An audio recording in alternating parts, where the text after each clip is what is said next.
welcome everybody. Today we're going to talk with Wemppa Koivumäki, the ex-CEO of Sony Music Finland and the chairman of Music Finland. Long career in the music industry. So thank you, Wemppa. Thank you. So tell me, to begin with, what journey took you to become the CEO of Sony Music Finland? I guess at least in the past, there was a saying that everybody in the music business are one way or the other failed musicians, and in my case, that also is true. As a young guy, a teenager, I really wanted to be a musician, but at some point I realized that the talent was not enough, and I sort of drifted into the business side, and my journey started with EMI already at 1989, so which is about 1,000 years ago.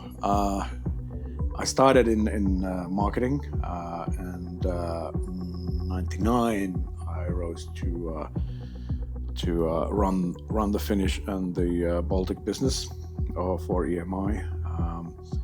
During that time, which was the early 2000s, of course, all the Napster and all the digital sort of revolution started, and nobody was expecting that. Of course, it was a shock to the whole business, and it was from 2000 to like 2010, I would say, it was a struggle to be in the business. There was a lot of heartache. You had to shed a lot of talent, whether being in the working for you or even from artist roster point of view. You had to shed a lot of talent away because the market wasn't there. It wasn't there to for the whole of the music business at that time. And towards the end of 2000, I think 2009 or 2010, I realized that EMI is, although being one of the majors back then, will be one of those companies that will not survive. And I didn't want to see that death to happen. So I made a decision with two other industry guys that let's start our own company, and we started Ratas Music. That was so much fun doing that. I really felt great about changing the scenery a bit and trying my own wings.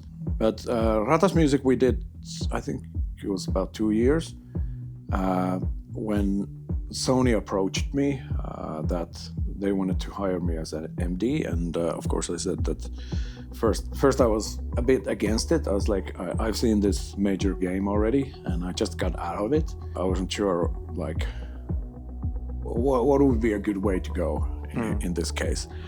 I felt that there was a lot of good people at Sony. They invited me to London. Back then that was the European headquarters, and just to spend some time there for like 2 days and meet people and talk to people, and then it would be a good moment to make up my mind. And that was a really 2 days. I felt that this is really a place for music. This is really a good place to work, and decided that okay, I'm gonna go for this.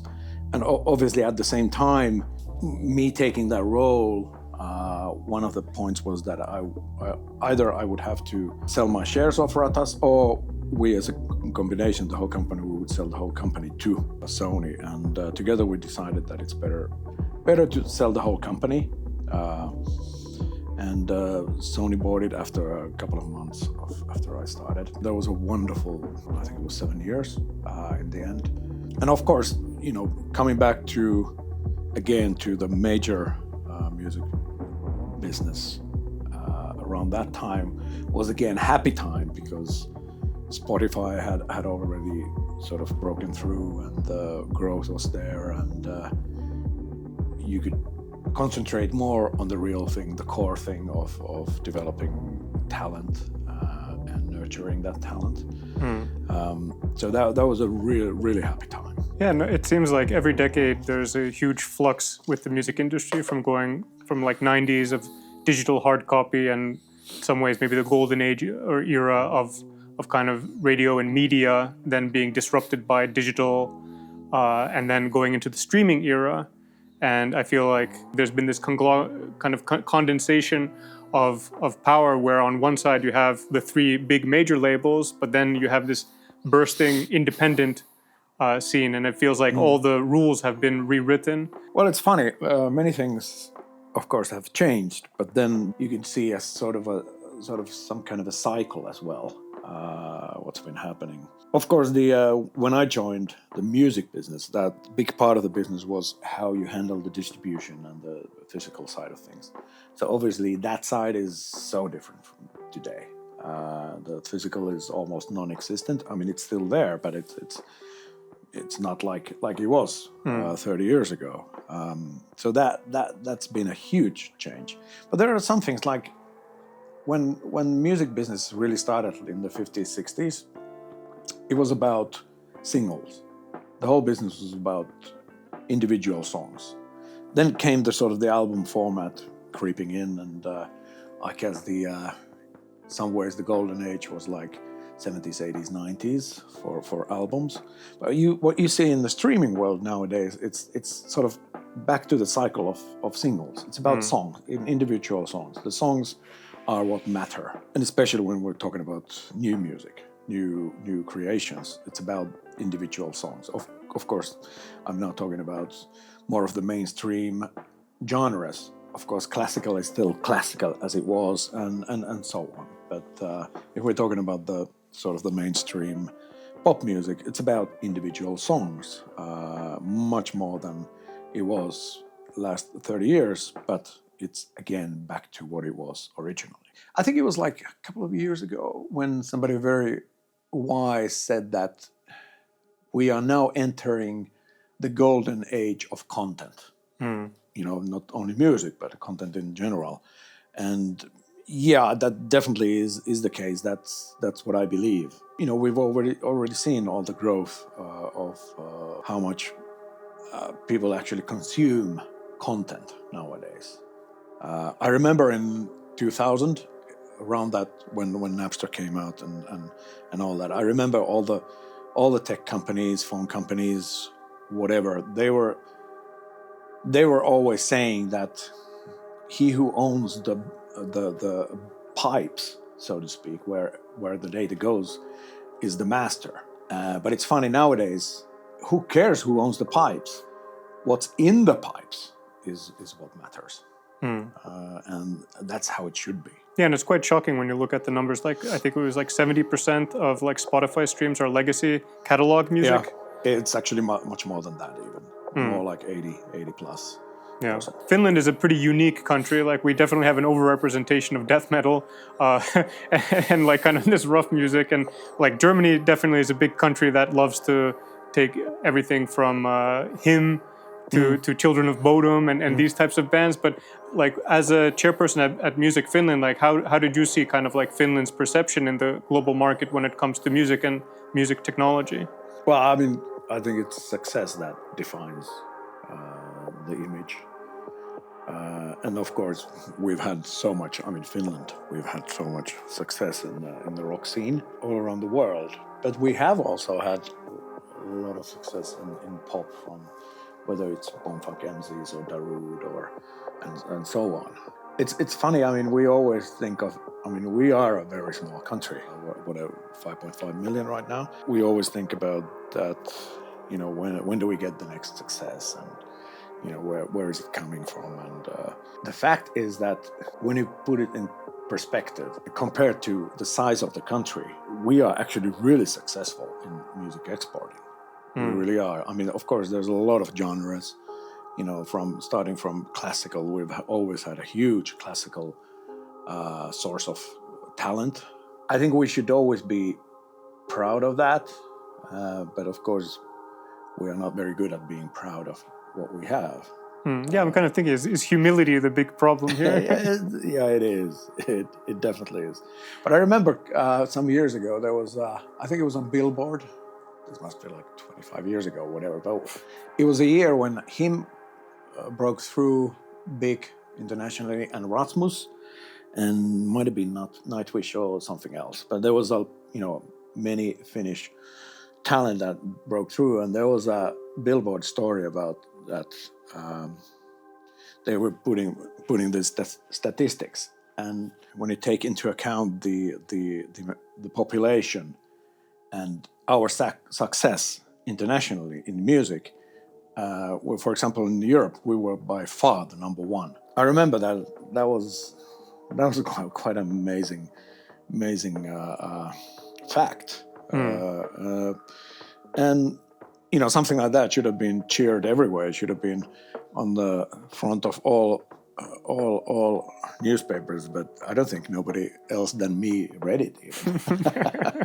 Feels like we have so much, like when it comes down to music technology, especially like Genelec, Valoco. I mean, I remember like when Nokia was big, everyone thought it was from Japan. Like I think there's definitely an issue, even though I think Finland is highly respected internationally, and we're of course hoping that also with Vandall we can show that the software side. For example, Nokia, they actually spearheaded a lot of innovation. One of them comes with music, which was a great idea, but I guess came a bit too late. But for example, that was a great idea that you could, if you buy a phone, you get to stream as much music as you want. I was like, wait a sec, what is this? And that was way before anybody even knew what is Spotify. Yeah, I mean, it is interesting. Like sometimes there's the first mover advantage, like with Facebook.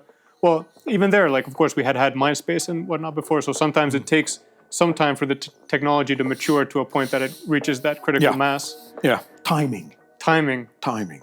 Yeah, which is true in music and hits as well. Timing.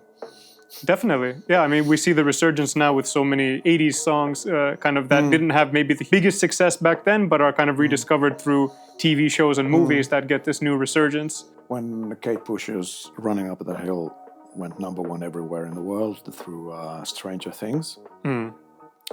And there was this story that, guess which year this is. Kate Bush Running Up the Hill is number one on the singles chart, and Tom Cruise, what was the movie? The Mission pilot Impossible movie. Yeah, no, the pilot. Oh, the Top Gun, right? Top Gun, yeah, was number one in film. So guess which year it is? Really, like what you were saying, like things go in cycles. Yes, yeah, definitely. So, what would you say are like some structural issues that artists and labels still face in 2025? I feel like many are still struggling so much with finding talent, managing talent. Obviously, one of the challenges right now in the music business is that there's so much of it. We're flooded with content, not only from the source, from artists, etc., but also the media, and then the customer, the consumer is flooded with everything all the time. So I would say that's probably the biggest challenge right now. The last figure I heard is that there's 150,000 new songs every day. Wow. And probably that's already old news, and it's 200 now. I don't know how long our brains are going to take this. This flooding of everything, but it's on the other hand, it's a great era to be if you don't want to get bored. Right. Yeah, and if you're fearless at trying, like no one remembers what happens a month ago, there's a constant ability to kind of reinvent yourself. The fact that there's so much content, of course, that also, I think there's still a big problem that I think the music business side still is lacking a lot of the tools to manage all of this. It's which is kind of peculiar because all the technologies for any kind of service that you can even think of have been around for a long time, but for some reason, still a lot of the tools that I think would help to manage the flow of content is still not there. Is it maybe that when these big labels and organizations try to create those tools, they go about it a little too much top-down? They think too much from their perspective, kind of like how labels and managers sometimes can interfere with the creative process when it comes to creating music itself and managing the artists? I think the problem there is, especially with the big companies, is that when they create tools, they create tools for themselves. The funny thing is that, it probably when it works, it helps your life inside the organization. But the big thing about music business is that huge part of it is not about what happens inside an organization. It's what happens in the whole market. There are always million different artists, independent artists, producers, mixers, whatsoever. The talent is everywhere. It's not inside this bubble. So what has been lacking is tools that go beyond the bubble. And like I said, I'm sure all of these big companies, they have proper tools for the inside use, but that's it. And that doesn't, in the end, that doesn't go very, very far. My impression is that a lot of the stuff that happens inside of these companies still happens through email or kind of using services that weren't tailor-built for the music industry per se. Exactly, yeah. A lot of it is sort of ad hoc. Somebody's not on email and somebody's just on WhatsApp, so then the communication happens on WhatsApp or whatever. Yeah, and I feel like there's this big divide where, like, if you're a small independent creator, maybe you have a few collaborators, you can get away with Google Drive, Dropbox, and email. Yes, of course. But as soon as you're working with more people than that, you start losing count of your projects, where things are. Yep. And then we run into those massive issues with like metadata management and file storage. Yeah, I'm sure there's a lot of people that could talk about this for weeks that handle the metadata, because they're like, going crazy. All those people trying to keep everything together, and I'm sure they have a lot of gray hairs because of this issue that, the metadata is either it's in a million different places or it doesn't exist at all. Either way, if your responsibility is to get it together, the job is huge. Sometimes you have to be a Sherlock Holmes to get some of the data together. Yeah, and I mean, 2.5 billion in unclaimed royalties sitting in a black box. I personally know of some friends who have made like a big album with like 12 people. They never did the splits, and now no one gets paid anything, even though the album keeps getting played. I feel like the industry is full of these types of stories. There is a lot of that. Of course, there are. I mean, the whole world is a bit splintered. Different kinds of laws, when it comes to copyright and so on. So there is not only that the metadata or whatever is behind that doesn't work always. It's also the mess, I would call it. Yeah, and I mean, you said that a tool like Vandall should have existed 10 years ago. Where was your thinking when you said that? The reason behind saying that is that I remember 10 or more than that even, but let's call it 10 years ago. I remember trying to manage, especially in my own label, when you have to do so much more, you have to do everything. I remember it was a nightmare. Even back then, all the technique was there to make it happen, but nobody did. That's where the idea of why didn't we have it 10 years ago came from. To me, it's still such a no-brainer that would have helped my life considerably. So just wondering how much it would have already back then helped other people's lives and keeping things together and manageable. Especially now, seeing how much labels release new content all the time, I know how people are just losing their minds sometimes because of the lack of the right tools. Yeah, and from your vantage point, what would you say what makes Vandall unique compared to other legacy solutions? I think in many cases, the best innovations, when you look at history, is not something that's absolutely 100% new, but something that combines existing things, and that combination is something new. And that's what Vandall to me is about. It's about combining different things that have been existing one way or the other, but now instead of using a lot of different things, you have everything in one package. That's the beauty of it.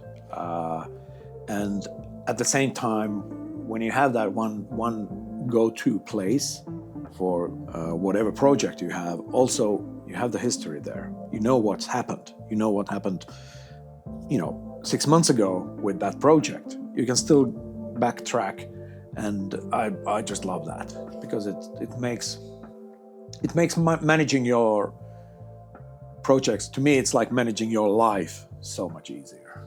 Kind of looking forward, how critical do you think managing metadata and credits efficiently will be for people in the music industry? Like you said earlier, that there's what 2.5 billion unclaimed royalties, which is a huge amount of money, obviously. I mean, that and the core to that problem is metadata, so that the assigned content is on the right track. And I kind of think that it's the responsibility of the music business itself to correct this. It really is. It's we in the music business, we have to make it right. It has to work the right way. Yeah, and I feel like for whatever reason, it's like it seems so obvious, but so many competitors and other services really just focus on trying to make file sharing more efficient, but they completely leave out the metadata and credits part of it, which just is like makes the problem worse in a way because we're not kind of trying to bring and hold that information centrally. Yeah. Still, the beauty of having it all in the same place, whether it's the metadata, whether it's the files, mixed tracks, and the communication around that, all of these together in one place, and then you can have it in an app as well. How convenient is that to manage all your projects? My sort of enthusiasm about this comes from my own experience, having been in a business which have lacked these kinds of tools. Of course, it's that's the main thing why I'm so enthusiastic about this. Part of the beauty as well of the Vandall service and system is that it's not just for labels, it's not just for producers, it's just not only for artists or publishers, it's for everybody. I think everybody can benefit from it. It's an easy system to integrate into your life. And whichever part. I mean, even if I can see that even if you're a struggling artist who makes one song per month or one song per year, even, it's still something that you can benefit from, and it scales the right way. It's the right one for this one-man show, or at the same time it scales up to the biggest labels. And especially with the labels, when you can get this dashboard view of things and projects, it's a godsend. Looking forward at like people who are only getting into it right now, I mean, with the advent of AI, I think like I definitely don't feel jealous for like people getting into design and coding, but I think also for artists, like you were saying, like 150,000 new tracks being released every day, AI tools lowering the threshold and maybe making it even more difficult to kind of stand out. But what do you think are the most important things for up-and-coming talent to kind of be aware of when it comes to making it or building a career in the music industry today? I would love to have an easy answer for that, but there is no one-size-fits-all kind of answer to that, because every artist is unique. Especially if you are very creative, whether being an artist or a band or whatever, managing your own career one way or the other, you end up usually with so much stuff. Whether being from when we're talking about content, your demos, your mixes, your versions, it's a flood of content. I've seen this in many cases, and for example, I mean, good example is that I guess when Prince died, they found like, I don't know, was it like 10,000 songs there? So that gives you a view of a creative artist usually creates a lot. I think at some point, some artists, when they look back, they realize that, oh no, there's like, where is this? Where is that? Oh, I didn't know that I still had this. We call it sometimes the lost Lennon tapes syndrome, that there's so much stuff and there is no way to manage that. And that's also another thing, another beauty about Vandall is that I think that's another way to help with that. If you use that system, years and years and years, there's always a place where you can go back.